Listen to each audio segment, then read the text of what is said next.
vás vítám u mého prvního videa v češtině. Hodně lidí mi psalo, abych to video udělala a já se přiznám, že jsem se toho strašně bála z několika důvodů. Kdo se podívá na můj kanál, tak uvidí, že já vlastně dávám videa hlavně v angličtině. Tak nějak jsem zvyklá na to. A ty češtiny jsem se docela bála. Já se totiž připadám strašně hloupě, když mluvím česky na kameru. Z nějakého důvodu může to být ještě nějaký blog, třeba ze střední nebo ze základky, kdy jsem měla prezentovat. Nevím, ale konečně jsem se teda rozhodla tohle video natočit a vůbec jsem nevěděla, o čem bych měla mluvit. Původně jsem měla úplně jiný plán, musím se přiznat, ale nakonec jsem se rozhodla pro video, co pro mě znamená ASMR, jaký to je mít třeba kanál v angličtině, jestli je to něčím jiný. Myslím, že je. A trošku budu mluvit o svých analytikách, kolik třeba vydělá jedno video, jaký je v tom rozdíl a tak dále. Já si myslím, že to by mohlo být zajímavý i pro někoho, kdo nemá svůj kanál. Upřímně mě ty informace zajímaly i v dobách, kdy jsem svůj kanál neměla, protože ráda strkám nos do cizích věcí. Ale já začnu třeba tím, jak jsem se vůbec k ASMR dostala. A já si myslím, nebo vzpomínám si, že ASMR se dostalo do podvědomí lidí tak kolem roku 2017 nebo 2018. To bylo poprvé, co jsem o tom slyšela. Ale já jsem se toho docela bála, protože jsem si říkala, že určitě na tom budu závislá. Nebo jsem tak jako podvědomě cítila, že bych na tom mohla být závislá. A vlastně dlouho jsem se tomu bránila zuby nehty. Kdykoliv jsem viděla nějaký video, co jsem měla doporučen, třeba ASMR, tak jsem vždycky dala nedoporučovat kanál. Ne, já jsem vlastně byla takový trochu ASMR hater. Ale asi z jiného důvodu, než lidi obvykle jsou hejtrama. Mě to nějak nevadilo. Já jsem se prostě tomu bránila vyloženě, protože jsem se bála, že mi to úplně ovládne život. No a podívejme se, kde jsem skončila za pár let, že jo. No. A každopádně já jsem začínala asi u GB ASMR. Možná tak jako každý. A Gentle Whispering taky. A postupně jsem se tak nějak dopracovala k ASMR Glow, což je pořád moje oblíbenkyně, bych řekla. Ono tohle video je trochu jako inspirovaný hodněma světlama a tak dále, jako snažím se tady navodit nějakou atmosféru podobnou. Ale já sleduji jinak strašně moc tvůrců a právě i z české scény. Já jsem začínala sledovat český tvůrce zhruba v roce 2020. To si myslím, že se to hodně rozmohlo najednou. Předtím vlastně jsem sledovala jenom zahraniční tvůrce. No. A v červenci jsem si vlastně založila svůj kanál minulýho roku. A tenkrát jsem se vlastně rozhodovala, jestli bych ho měla udělat spíš v angličtině nebo v češtině. A já jsem se rozhodla pro tu angličtinu z několika důvodů. Ten první byl, ten asi nejhlavnější, že já jsem měla třeba takový, možná je to i falešný pocit, že kdo začne kanál v češtině, tak automaticky se nějak dostane trochu do toho algoritmu a lidi ho snadno najdou. Možná je to jenom můj nějaký pocit, já nevím, ale to já jsem nechtěla. Já jsem chtěla prostě si tak hrát na tom svým písečku a jako tak zkusit trošku, co to vůbec znamená vydat video na internet. Ono je to pro mě bylo docela děsivý ze začátku a pořád to je, i když je to asi teď o trochu lepší. Ale ten anglický ASMR v tomhle má velkou výhodu, že jak je těch tvůrců hrozně moc. Samozřejmě, že musí jezdit všechny vlaky světa zrovna tady kolem, když natáčím. Ale chtěla jsem říct, že to anglický ASMR má na to takovou výhodu trošku, protože jak je těch kanálů tisíce, tak v podstatě nikoho nezajímá váš nový kanál. On to zní jako trochu krutě, ale řekla bych, že je to pravda. A to třeba mě strašně vyhovovalo, protože jsem se za začátku vůbec necítila dobře nějak být před kamerou a tak dále a vydávat videa. A tak nějak mi vyhovovalo, že třeba to video dostalo, já nevím, 20 zhlédnutí a bylo hotovo. No, ten druhý důvod byl, že já nevím, já vlastně nejsem moc zvyklá prezentovat něco nebo mluvit před kamerou v češtině. A v té angličtině jsem byla mnohem víc pohodlnější, pořád jsem, si myslím. A tak nějak mi to dávalo smysl.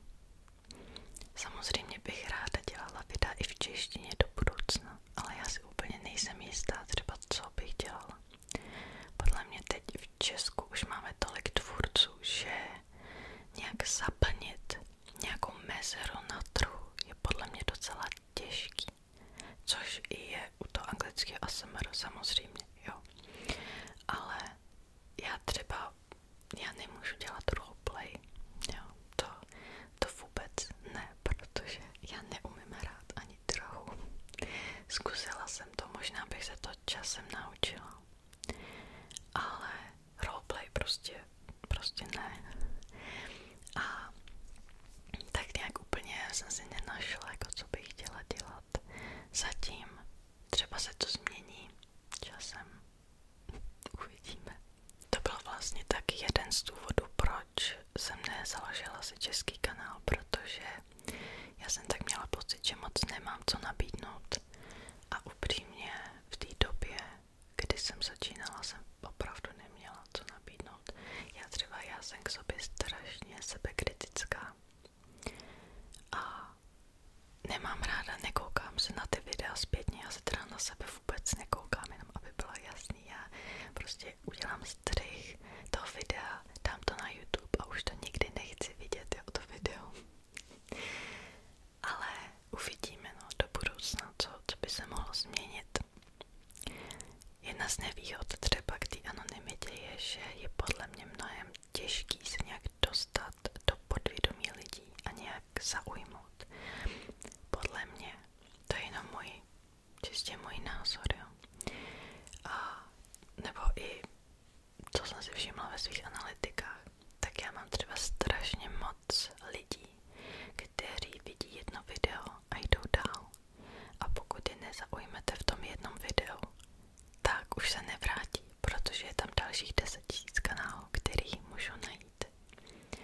A myslím, že je mnohem těžší si vybudovat nějakou platformu. Jo, teď to zní jako strašně profesionálně, to vůbec ne. A to jsem tak nemyslela, ale asi víte, co myslím, prostě nějakou základnu lidí, kteří vás opravdu budou sledovat a budou sledovat každý vaše video. To je podle mě skoro nemožný. Teď v tom anglickém ASMR v téhle době, jo, třeba to bylo jiný určitě na začátku, tak v tom roce 2017, 2016. Teď už se to prostředí trochu změnilo. A já se nebo to je spíš tak jako můj pocit, že pokud opravdu chcete zaujmout něčím, tak potřebujete velkou produkci toho videa. Ono teď to možná zní trochu zvláštně, když tady mám ty světla, jo, a pozadí a tak dále, ale podívejte se, jak jsem začínala, jo. A tohle vlastně, já do toho nechci moc investovat, do toho kanálu, protože já jsem malý kanál a i když mám už zaplý reklamy, tak to za tolik nevydělává. Takže pro mě nemá úplně smysl investovat do nějakých profesionálních světel a tak dále. Takže já si jako poradím s málem, bych řekla docela. Jedna z výhod je, že pokud opravdu zaujmete něčím, tak ten potenciál je tam asi větší. Anglicky mluví skoro celý svět, ale no, je to otázka, no, v tom YouTube 2021, jestli je to vůbec možný ještě. Já jsem docela optimista, já si myslím, že ještě jo. Ale třeba co jsem viděla kanály, který měli tak 3000 odběratelů a najednou vyskočili na 100 000, tak vždycky měli tu produkci prostě vyřešeno úplně do detailu. Asi třeba víte, o čem mluvím, kdy prostě má ten tvůrce vyloženě set a má tam spoustu věcí a je vidět, že do toho investoval strašný peníze. Mě třeba tohle, já to úplně nemám ráda, protože já se na to ráda podívám samozřejmě, já obdivuju jejich práci, jo, ale na mě to třeba moc, když se snažím usnout, takže já mám ráda takový videa, jako třeba teď zrovna dělám. Ale jo, samozřejmě ty tvůrci mají určitý počet odběratelů a myslím, že je to oprávněný, jo, kolik třeba za to vydělávají a tak dále. Třeba já osobně si nepřipadám jako někdo, kdo by si zasloužil nějaký obrovský čísla. Ono je to docela těžký se o tom bavit. A pokud jste tvůrce, tak asi víte, o čem mluvím. Třeba, co jsem si všimla jen tak jako z mých analytik, než se k ním opravdu dostaneme konečně, že jsou i určitý typ videí na mém kanále, který prostě táhnou zhlédnutí a vlastně mi táhnou v podstatě celý kanál. A to je tak 10% videí. A ten zbytek je tak někde v temnotě zapomenut. Jenom opravdu pro ty lidi, co třeba sledují můj kanál pravidelně. A to je možná taky nevýhoda trošku. Pokud opravdu chcete, aby ten kanál rostl, tak samozřejmě musíte dělat to, co lidi chtějí vidět. Ale třeba v mém případě by to byly jenom učení korejštiny, slovíčka. A i když já mám hrozně ráda ty videa, ráda je natáčím, ráda je připravuju, tak je prostě spousta dalších věcí, které bych chtěla udělat, který bych chtěla na svém kanálu mít. A já třeba obecně můžu posoudit, že já nemám žádnou takovou tu trvalou komunitu. Prostě já tu mám lidi, co sledují jenom ty videa v korejštině a pak lidi, co sledují nějaký jako fakta o něčem a pak je úplně malý procento, co opravdu sledují jako všechno. Ale mě to nějak nevadí, možná si tím i ubližuju sama sobě, protože tak nebuduju tu komunitu, ale mě to zatím nějak moc netrápí, abych pravdu řekla. Protože pro mě je důležitější asi dělat videa, která mě baví, která ráda připravuju. A zase já ráda připravuju všechny videa, ale rozumíme si, jo, nechci pořád dělat jedno o to samý. Třeba uvidíme, jak se to bude časem vyvíjet. No, já bych třeba strašně ráda natáčela i videa v té češtině, ale úplně nevím co. Já tu mám takový jako sen, že bych třeba četla a povinnou literaturu, povinný knížky. Už jenom třeba z toho důvodu, že já ty knížky ráda čtu sama. A myslím, že by to mohlo být i zajímavé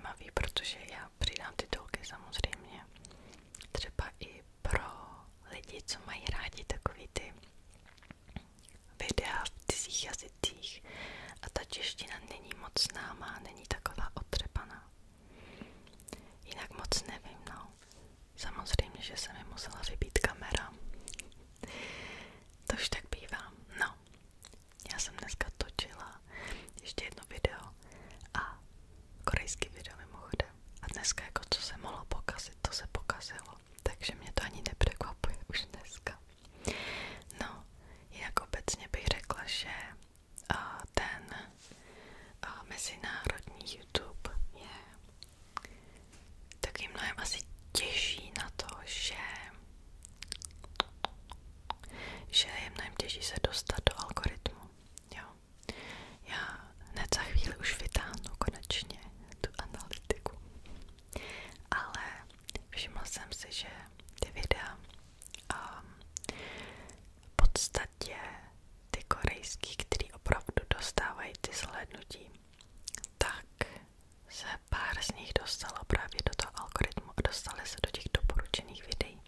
Já to tam vidím, ale takový anglický video se jen tak do doporučení nedostane, což se s tím nedá nic dělat. Já jsem se trošku naučila s tím jako smířit, že tohle jsem si vybrala a tohle prostě s tím je nějak spojeno, jo. A zase asi mi to tolik nevadí. Říkám, kdybych ty videa nechtěla dělat, tak je nedělám. Tak, jo, to jsem vlastně chtěla říct, už vím, že u těch knížek, těch starých, už by mělo vypršet copyright, což je vlastně po dobu života autora plus 70 let. Tudíž já bych neměla mít že vůbec žádný problémy s publikací nebo jo, s šířením toho materiálu. Určitě u anglických knížek je to v pohodě, nevím jak je to u těch českých, jestli nějaké třeba česká nakladatelství se ještě snaží to nějak limitovat, nebo ne. Když se podíváte třeba na Amazonu, tak právě spousta těch klasik je zadarmo, jako e-knížka. A úplně si nejsem jistá, jestli u nás je to taky tak. Podle mě to úplně není. Podle mě tady jako opravdu ty nakladatelství pořád chtějí z toho rejžovat ty peníze, když jako teoreticky už by jo neměli. No, jdem na ty analytiky, nebo tady budeme hodně dlouho. Takže já začnu tím, což je asi nejdůležitější, nebo vás možná nejvíc zajímá, odkud jsou moji sledující nebo odběratele. No, hlavně sledující pro tyhle analytiky. Takže já jsem si to tady napsala. A na prvním místě Jižní Korea. A teď pozor, kolik procent? 42,4%. Já za chvíli vám budu říkat, proč si myslím, že vlastně Korea je jediná, která mi tady táhne celý analytiky. Na druhém místě Spojené státy 16%. Na třetím Velká Británie 5,3%. Na čtvrtém místě Kanada 1,8%, což je opravdu málo. A na posledním Německo 1,5%. Teď, proč to říkám? Od toho, z jaký země jsou vaši sledující, se odvíjí, kolik dostanete zaplaceno za to video. Úplně neplatí, jako čím bohatší země, tím víc dostáváte zaplaceno. Ale určitě se to tam nějak odráží trošku. Další faktor je tam třeba, jaká je obecně ta mentalita lidí a mentalita těch firem, jestli vůbec chtějí dávat peníze za YouTube reklamy. Takže pokud byste měli nějakou modelovou zemi, která je extrémně bohatá, ale nikdo nechce platit za YouTube reklamy, tak je vám to v podstatě k ničemu. Jo. No, já třeba o tomhle jsem si hodně načetla, takže vám tady teď budu říkat, jo, nějaká fakta, co třeba já jsem tak jako si všimla, co jsem já zjistila. A od toho se odvíjí teda metrika CPM, což je cost per mil, myslím. Náklady za 1000 zhlédnutí. Dobře si všimněte náklady. Náklady firem, které platí za ty vaše reklamy na tom kanálu. A z toho si YouTube ještě bere 45%.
jejich produktů. Tady bych ještě chtěla říct, že jsou země třeba, kde budete mít reklamu skoro na každém videu, který uvidíte. A je to jedno, jestli je to ASMR nebo cokoliv. Ale sami si teď vzpomeňte, jo. A třeba pokud jste v Česku, já třeba teď v lednu dostávám jednu reklamu za 10 videí, ani ne. Prostě ten algoritmus ví, že asi nemá tolik reklam v tom svém systému, protože za to nikdo moc neplatí teď. Tudíž vám ty reklamy nedá. Takže logicky ty tvůrci vydělávají míň. Jo. Teď teda já se dostanu k tomu, kolik já mám asi do CPM. Mě to tak kolísá mezi 4 až 5 dolary. Před Vánoci to bylo skoro 6. Mimochodem, můj kanál byl zpeněžen těsně před Vánoci, jo, kdy já jsem konečně dosáhla těch metrik, jo, 1000 odběratelů a 4000 hodin, který musí být veřejně přístupný. A vlastně za 12 hodin mi už potom potvrdili kanál a bylo to nějak, myslím, 22. prosince. Proto já třeba tady úplně nechci dělat video, jako kolik jsem vydělala, protože já v momentě, kdy to teď natáčím, tak ani neuběhl měsíc od té doby. Tudíž to není vůbec vypovídající a hlavně to bylo ještě v tom období před Vánoci a jako v tom obecně v tom prosinci. No, teď teda to trošku klesá, teď je to tak 3,8 dolarů. Každopádně já z toho reálně dostanu tak třetinu. A za 1000 hlédnutí jsem měla říct 3,8 dolarů za 1000 hlédnutí. Já to reálně dostávám tak třetinu. Teoreticky byste měli dostat menší polovinu, ale reálně to tak nefunguje, protože lidi nedostávají reklamy pořád. Takže k tomu složí metrika RPM a reálně tedy dostávám 1,5 dolaru za 1000 hlédnutí. Jo, když se to všechno jako zaonačí v tom YouTube systému a tak dále. Ale to taky strašně kolísá. A je to asi tím, že já prostě to publikum, jak pochází z různých zemí, jo, a tak dále, tak mě to taky zároveň kolísá jako nahoru dolů. Já co si pamatuju, když jsem žila v Koreji, tak si vzpomínám, že jsem dostávala pořád reklamy na YouTube a bylo jedno, jestli to byl prosinec nebo březen. Tudíž já jako s nadsázkou můžu říct, že Jižní Korea mi tady táhne úplně celý kanál. V podstatě. Protože se hodně koukají na reklamy. No, jako tady není asi moc co vysvětlovat. No, a možná ještě bych zmínila, jak to vypadá třeba s doporučenými videama, protože já jsem říkala, že jich mám poměrně málo, co jsou opravdu v doporučeních, takže na to se musím podívat do mobilu. To jsem si právě zapomněla napsat. Mimochodem, i když ty videa jsou, o kterých jsem mluvila, učení korejštiny, tak absolutní většina na to koukají právě jako Korejci, jo, který se baví prostě, jak bílá holka mluví korejsky. No, takže tady třeba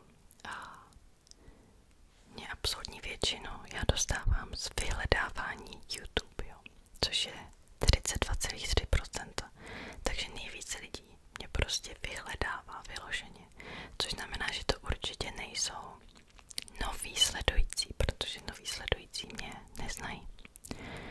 A potom další 28,7%, že mě vidí na té úvodní straně titulní, což taky málo asi lidí. A potom teprve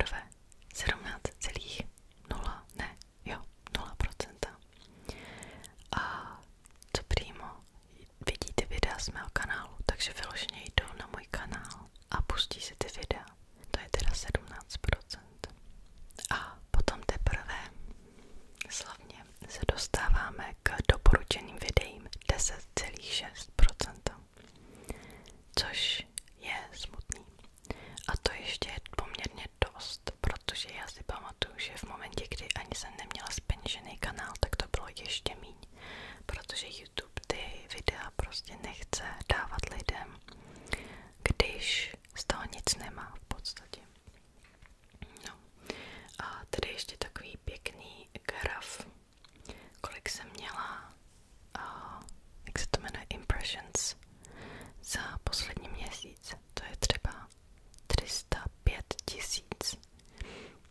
Reálně tedy jsou to lidi, kteří viděli moje videa, nebo aspoň se jim zobrazili nějak, jo, nemuseli na ně kliknout.